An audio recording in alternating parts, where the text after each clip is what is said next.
Schedule loss? Perhaps, but the Orlando Magic's deep bench, their rookies, finally get their moment. What that means moving forward in a otherwise disappointing loss today on Locked On Magic.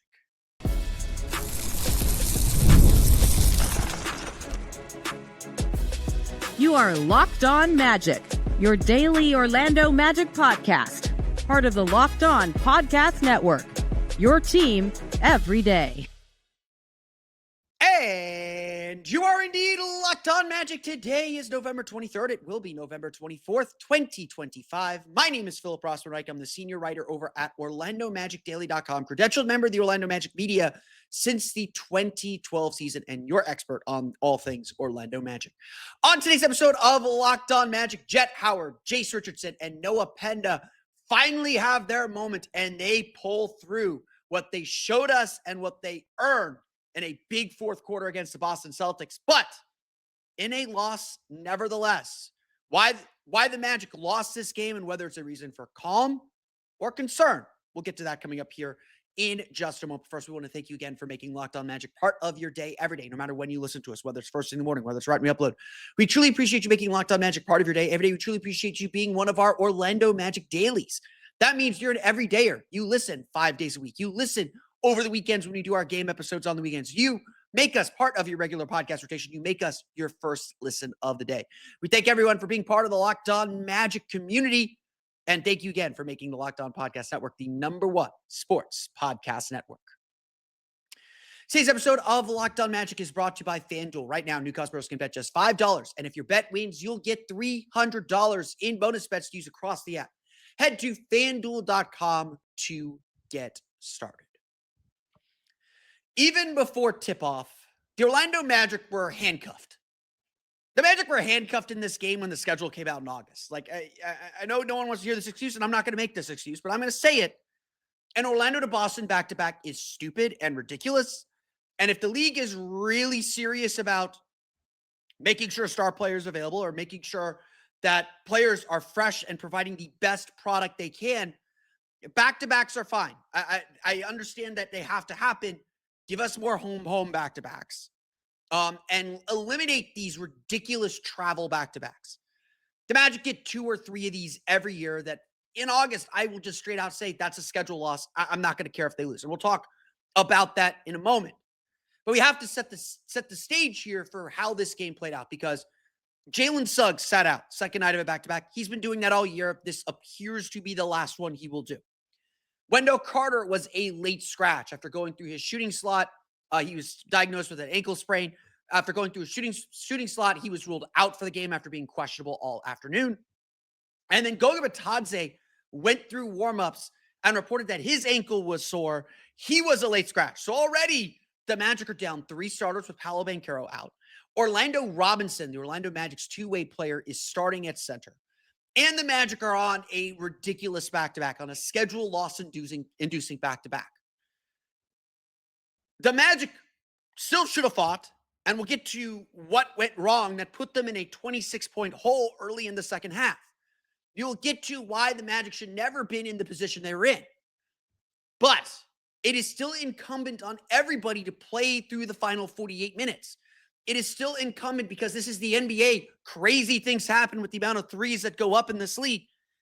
As long as there's time left on the clock, there's still the opportunity to play and to win. And for players like Jett Howard, Jase Richardson, and Noah Penda, this is your opportunity. Yes, you're playing at a major deficit, but you have a chance to play meaningful minutes. You have a chance to show the coaching staff you deserve more time. If the players ahead of you are going to put you in a 26-point hole, dig them out and prove that you'll prevent that 26-point hole from happening in the first place. And again, we'll talk about why the Magic found themselves in that deep of a hole to begin with. But this game quickly in the fourth quarter became about the fight and the will of the Magic's deep bench crew. Orlando essentially played the entire fourth quarter with a lineup that I am sure has never even played together in pickup games. The Magic played almost the entire fourth quarter because Desmond Bane played only 344 with a lineup of Jase Richardson, Tyus Jones, Jett Howard, Jamal Cain, and Noah Penda. That's not a lineup that's going to play very much. And yet, Orlando won that fourth quarter 40-28. And yet, Orlando cut that 26-point lead down to 6 with plenty of time remaining to get back into the game. Jett Howard scored 22 of his 30 points. Yes, I said 30 points from Jett Howard. 22 of his 30 points in the fourth quarter, making 3 3-pointers, shooting 8 for 13, attacking the basket. I think he had 3 and 1s. Attacking the basket with aggressiveness that we haven't seen from one of the big developments in this game that hasn't been talked about because he hasn't played enough. Nearly carrying the Magic to a victory. Jase Richardson scored 14 of his 18 points in the fourth quarter, showing all the skills and all the abilities that were sold to us on the draft. Shooting 5 for 8 from the floor, 3 for 4 from 3, 1 for 1 from the foul line on an and one. Showing his fight and grit defensively. Jase Richardson, surely, because everyone's favorite player is backup quarterback, Jase Richardson has surely demanded more playing time with this kind of effort in a pressure situation. And Noah Penda, a rookie who volunteered, I don't know if he volunteered, but a rookie who's just coming off of a G League assignment last week, wasn't even with the team for the game, for two of the games, for the game Tuesday against Golden State and the game Thursday against the Clippers, wasn't with the team. He was in Texas playing for Osceola and doing decently. Noah Penda didn't have his big moments in the fourth quarter, but still had 4 assists and 3 rebounds in the fourth quarter, including 2 offensive rebounds, both, I believe, set up 3-pointers for the Magic as they shot 16 for 38 from 3 in the game. Penda finished with a career-high 13 points to go with 8 rebounds and 4 assists with a block. The Magic were essentially running their offense through Noah Penda in the fourth quarter. That's how much they were trusting his decision-making. And frankly, with the Celtics playing very, very small, with Neemias Queta leaving about 6 minutes into the game with an ankle injury, having this gravity to force double teams that allowed the Magic back into the game. There have long been calls for Jase Richardson to play. And again, I don't think Tyus Jones is as bad as everyone has characterized him to be. I'm not saying he's been good, but I think he does things that a lot of fans don't see. And certainly there's things that he does that the coaching staff trusts that isn't there for a lot of players. And, Tyus, again, 1 for 6 shooting, 1 for 4 from 3. Did have 6 assists. I want to give him credit. We'll talk more about him later, I guess. But Jase Richardson has this ability to score a lot more points. Jett Howard has been getting on and off, has been getting sporadic playing time in the rotation throughout the season. And while there are still things to clean up, he has looked more competitive on defense. He has looked more aggressive with the ball in his hands, attacking downhill. And yes, he has been reliable as a 3-point shooter. Maybe a little streaky still, but reliable.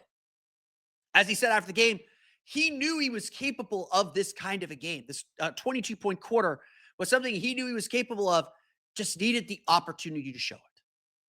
And Penda, of course, still just this bundle of potential. That's the best way I can describe Noah Penda. He is a bundle of potential. We don't yet know what he can be. We don't yet know how good he can be. But the Magic imagined him as this ace defender, a player with good feel with the ball in his hands, both off the dribble and in the post.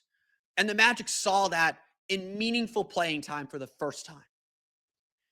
You can levy the accusation that, yes, a 26-point lead, maybe Boston eased off the throttle a little bit, and maybe they did. But it's also undeniable that this group found something. In a game where the Magic were searching for some cohesion and searching for some rhythm and searching just to get out of their own way sometimes, the Magic's 3 young players, 2 of them rookies, had their big NBA moment of the season so far. A moment big enough that, yes, Jamal Mosley needs to log this and reward them. Because it would have been easy for everybody to quit. It would have been easy for everybody to pack it in. I know I was starting to write one thing. I had to delete it all and work on another. It would have been easy to just chalk this up as a schedule loss and take that excuse. And I would have given to it. I'm willing to admit, like this, if the Magic had won this game, it would have been really impressive because of all those things working against them. And guess what? They still had enough to win. But we exit this game now instead thinking, okay, the Magic have something deeper in their bench. The Magic have players who are indeed fighting for an opportunity, and when they get that opportunity, they will take advantage of it. The question then is, have they earned something bigger? Has Noah Penda earned a look at some of the Jonathan Isaac minutes when Jonathan Isaac struggled like he did in this game? We'll get to that in a minute. Has Jase Richardson earned a look, earned a game? Just one game. I don't even think it has to be that crazy. Give him a game. Pick a game in the next couple weeks. I know there's some difficult games coming up, but pick a game. Give Jase Richardson that game and see if he can handle it over Tyus Jones. And maybe that becomes 2 games, and maybe that becomes a permanent spot in the rotation. Has Jett Howard earned a more permanent place in the rotation? One game's not enough to judge any of that. But they have earned that look. Because when they could have quit on this game, when this game could have been over, they bought in, they committed, and they delivered. And that's what matters. The question then is like, why did the Magic have to go that deep into their bench and lean on these young players over their stars? The failure of this game, we're going to get to that coming up here in just a moment. But first, today's episode of Locked On Magic is brought to you by our friends over at Gusto. Let's be real. No one starts a business for the joy of calculating tax withholdings or managing payroll spreadsheets. That's where Gusto comes in, to take the stress out of payroll, benefits, and HR so you can focus on running your business and supporting your team.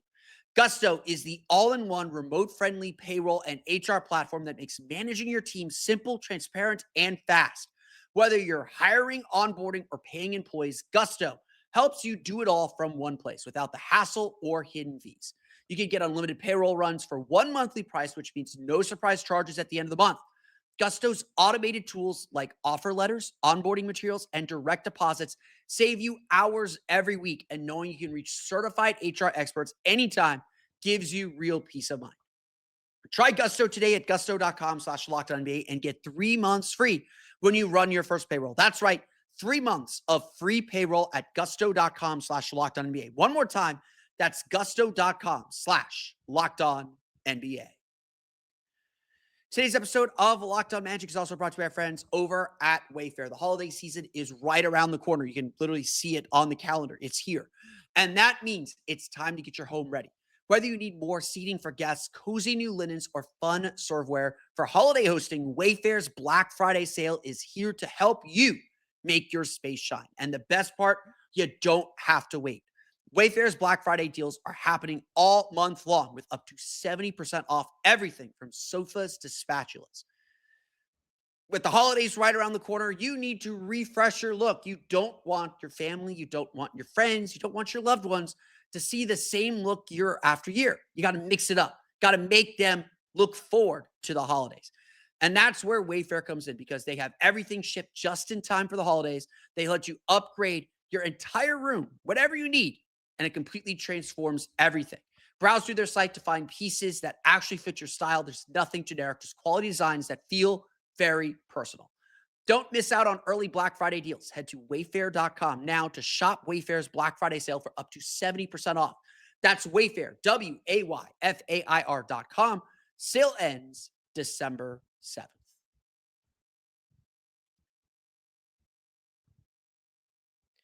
We want to thank you again for making Locked On Magic part of your day. Every day we want to thank you for making the Locked On Podcast Network the #1 sports podcast network. So it's good. You know, ultimately, I think we will look back at this game and whatever changes might come to the rotation, we'll say like, oh, this was a good game to have.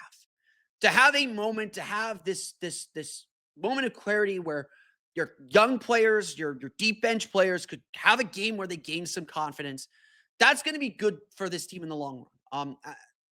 I had a few Magic fans hit me up online and say they were upset that the Magic were still sitting Jalen Suggs and sat Wendell Carter and scratched Goga Bitadze in this game. And I turned to them and was like, look, guys, I'm not going to yell at the team for sitting guys in November. If it were March and April, Jalen Suggs would be playing. All three of those guys would play if this were March and April. If this were the end of the season and the Magic absolutely had to have this game, they were going to play. It's November. We got a long way to go. This is game, 17? Long way to go. So let's take a deep breath. This is game 18. Let's take a deep breath a little bit here. This was a tough back-to-back. Again, I think this looked like a schedule loss when the schedule came out in August. I am not really losing sleep over the loss. I'm honestly not. Winning this would have been a little bit like found money. Now, having said that, the Magic clearly had enough to win. And some of this could be Jamal Mosley having to use much of the first half to find lineups with so many players out, with so many guys who hadn't played together, finding groups and finding players who just had it in this game. He quickly discovered when he put Noah Penda in early in the first half that, Noah Penda had it. Jonathan Isaac did not. Jonathan Isaac played only 5 minutes, didn't play in the second half.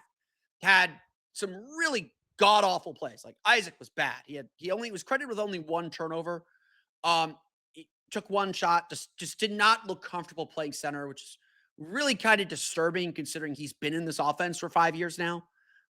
There is no reason Jonathan Isaac should have looked this lost playing the position that he was playing and playing the role that he was playing. Just a complete disaster for Jonathan Isaac. And that's why he only played 5 minutes. Penda was better. Orlando Robinson was better. But look, first half, I think Jamal Mosley was trying to find who can I count on? What groups can I count on? How can I mix and match this thing? And so he was throwing everything against the wall. This game, though, was lost in the second quarter because the Magic, for all their missed shots, for how hot Boston was. Boston made 60% of their shots. They shot 60% for the game. They were making shots. But they were not running away with this. And look, so Boston made 52% of their shots. They were 4 for 10 from 3 in the first quarter. They had 5 fast break points. They weren't killing the Magic that much. Some points in the paint, few too many second chance points. It was just a matter of them making threes. And if the Magic were to lose this game just because Boston made threes, it could just be one of those games, and Boston shoots worse from 3 than the Magic do this year. That I know that's crazy to say, but they do.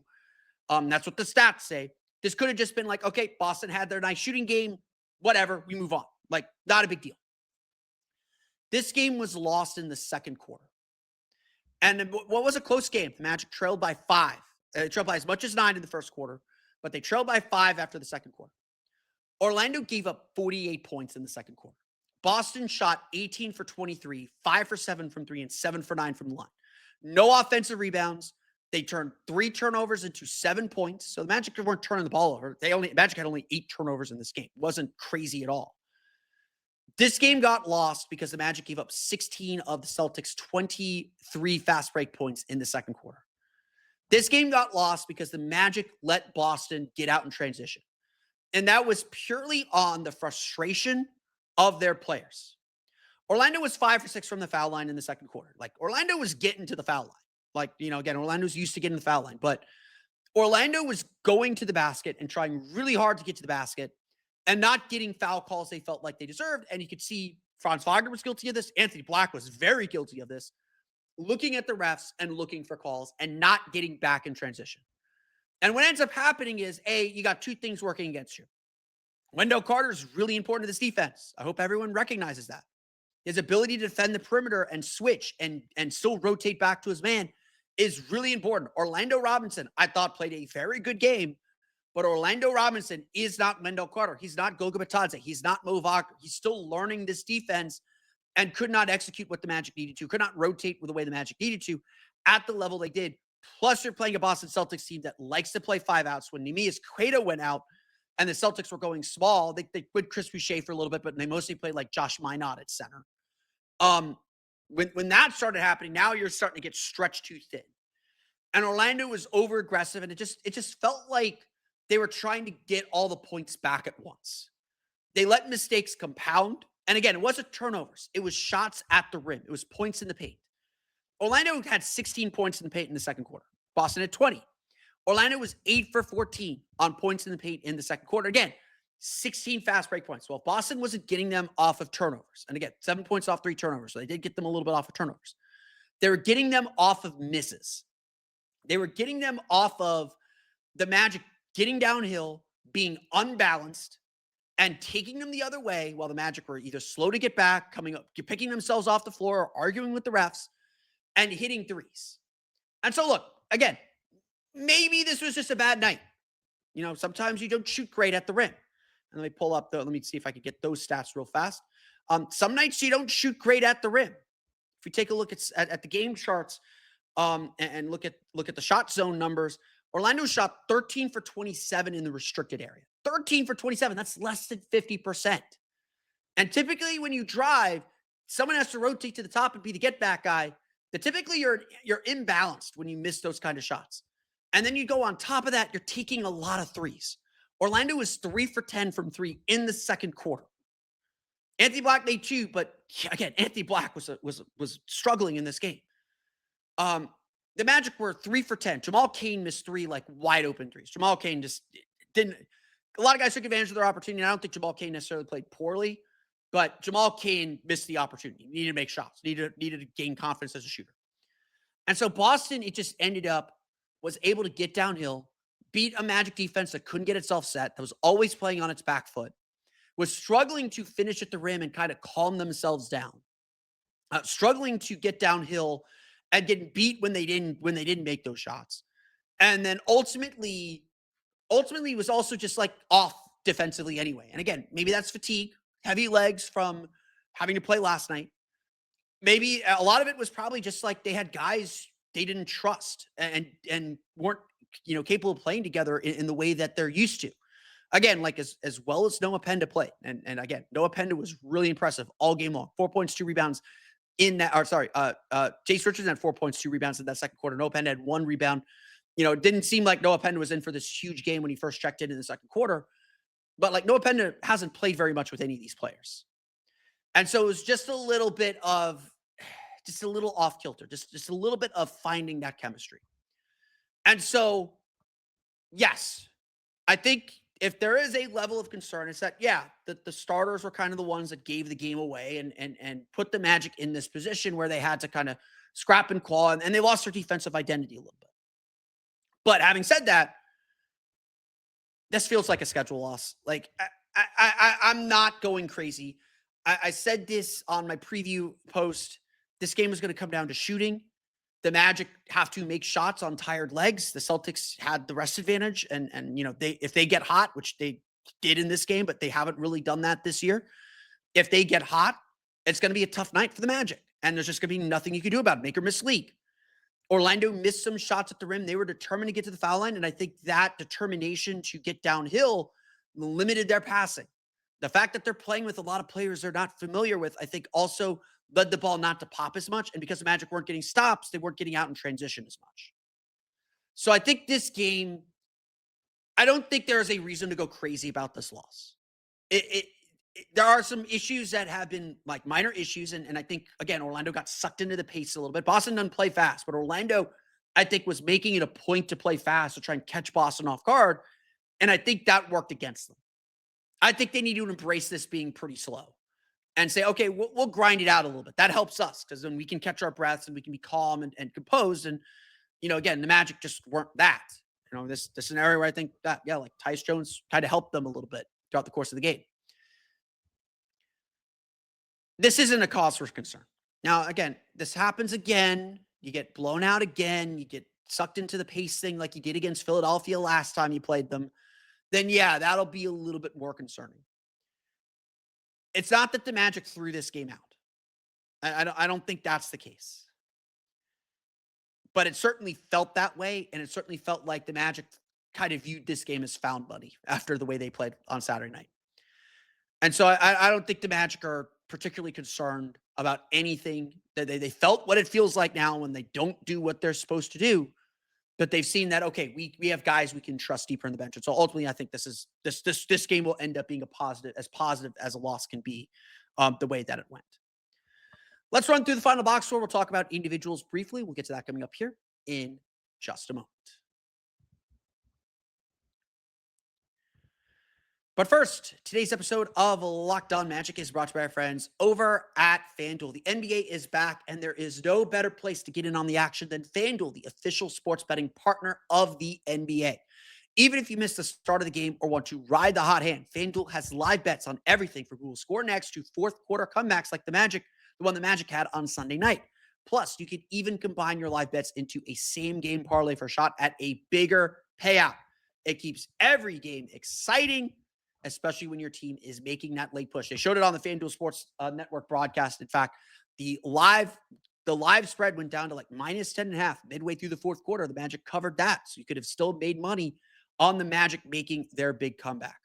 Obviously, Orlando has a huge game coming up on Tuesday. They have not posted the line for that game yet, but entering the last week of NBA Cup action, the last 2 games of NBA Cup action, your predicted winner of East Group B is now the Detroit Pistons, going at -165. So if you think the Magic are going to win that big game on Friday, Magic are going at +135. It looks like the Magic and the Pistons are the only 2 teams on the board to win East Group B. And essentially, I haven't done all the math on it yet, but I do believe, barring losses by both teams, I do believe actually, no, it's impossible. Neither team could have 2 losses. Tuesday's game doesn't matter for advancing the NBA Cup except for the wild card. Friday's game will determine the East Group B winner. That's right. Friday's game determines the East Group B winner. We'll see what we have to do about that. You can get all that action and so much more on FanDuel right now. FanDuel is giving new customers $300 in bonus bets when your first $5 bet wins. So head to FanDuel.com to sign up and play your game with FanDuel, the official sports betting partner of the NBA.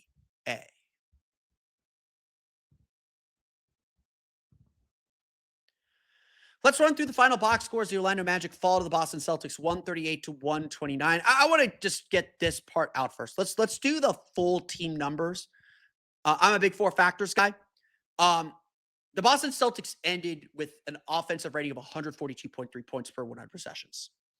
That is insanely good. That is insanely ridiculous. It is not good at all. And the Magic do have to kind of recognize that they did not play good defense in this game. And again, like I mentioned, some of it was, okay, Orlando Robinson's not that he's a bad defender. I thought he did okay. His ability to rotate, to be at the level to screen and rotate back to his man was tough. Like, he really struggled with that, and the Magic couldn't switch with him.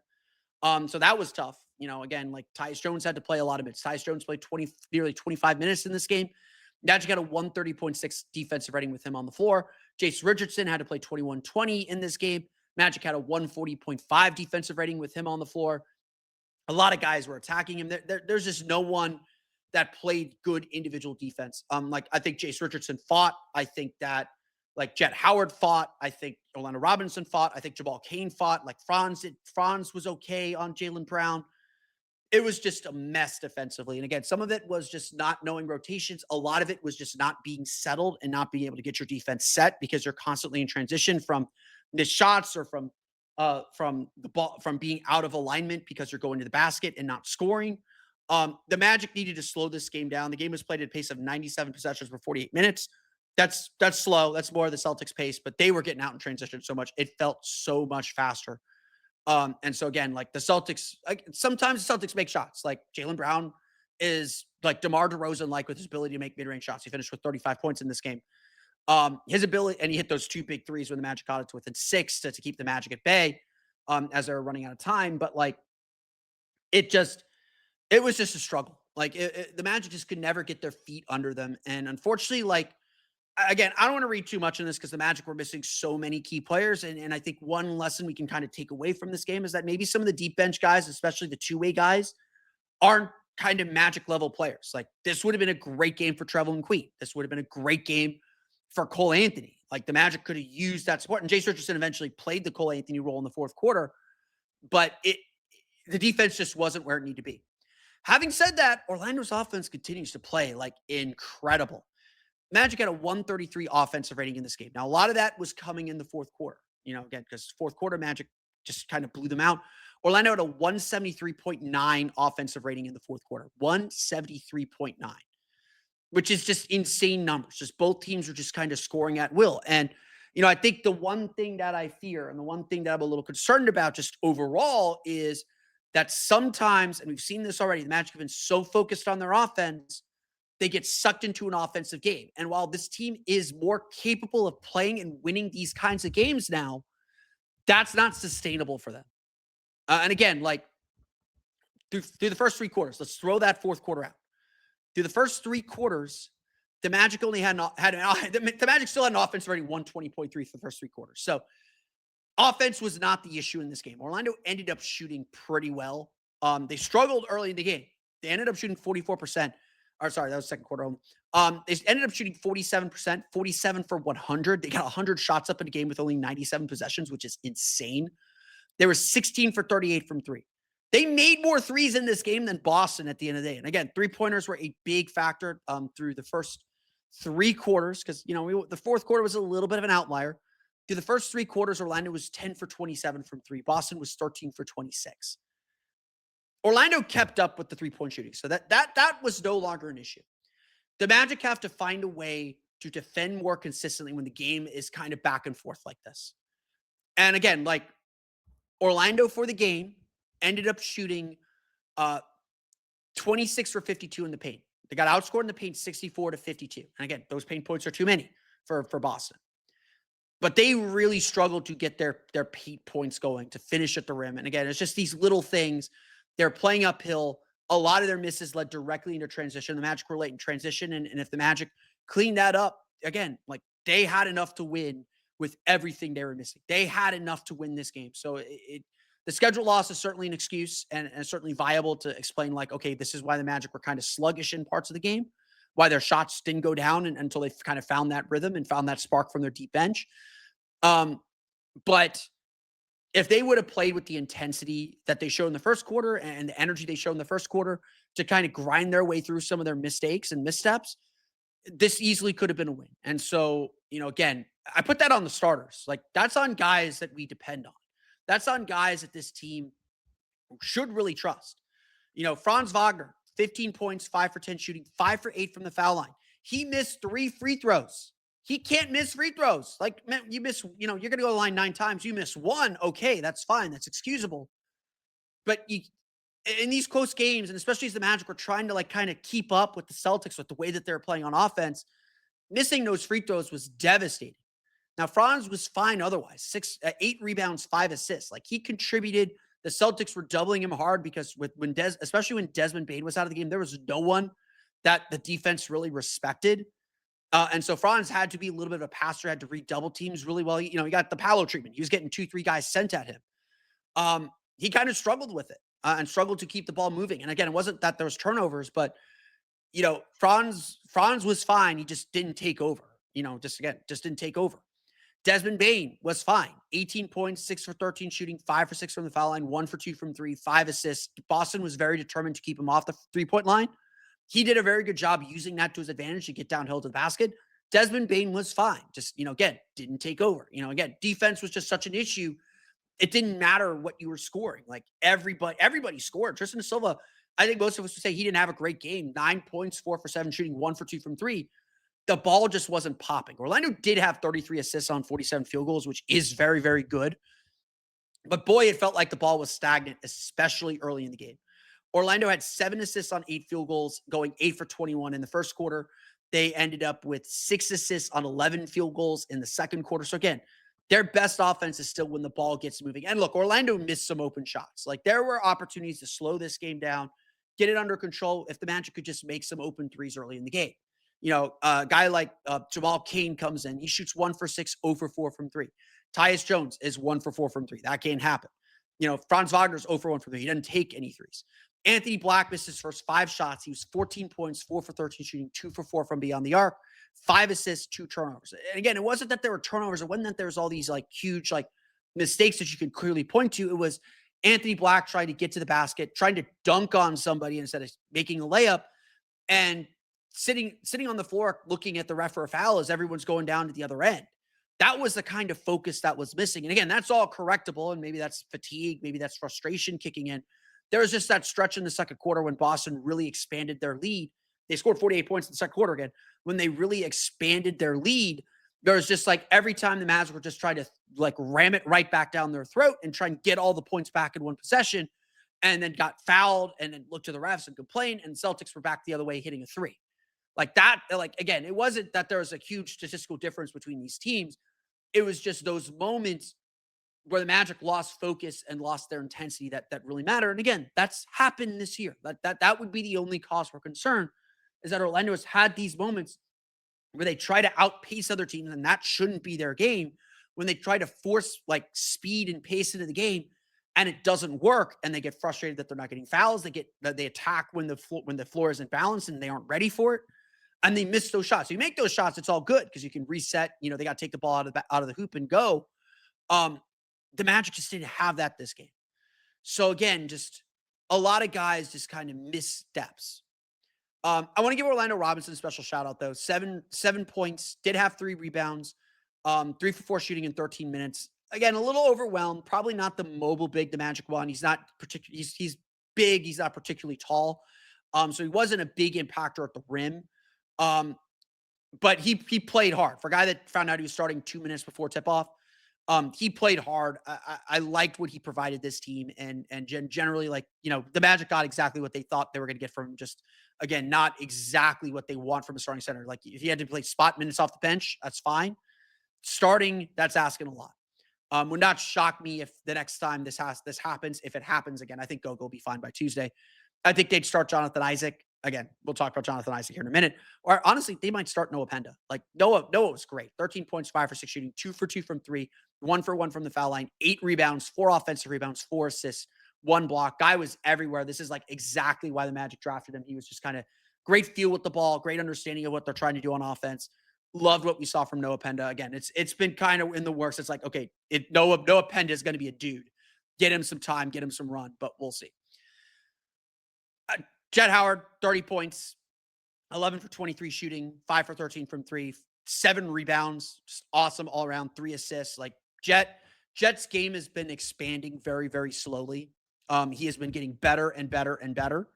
The defense is not where it needs to be yet, but he is fighting harder on defense. Bet on a couple pump fakes. Everyone on the Magic were biting on pump fakes. Again, just everyone was just playing so fast.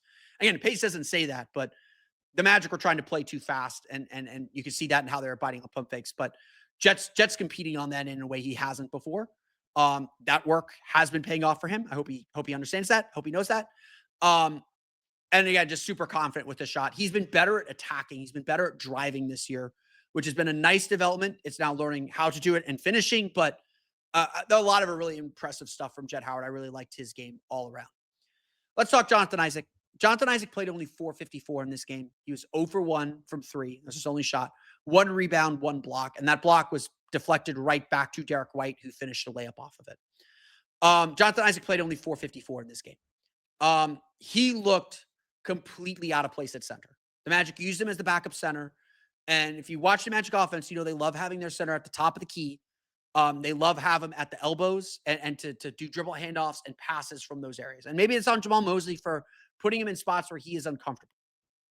But Jonathan Isaac's decision-making was just really poor. And he's not a threat off the dribble. Everyone knows that. He is not a threat to score, except in spot as a spot upper in the bodega, in the dunker spot.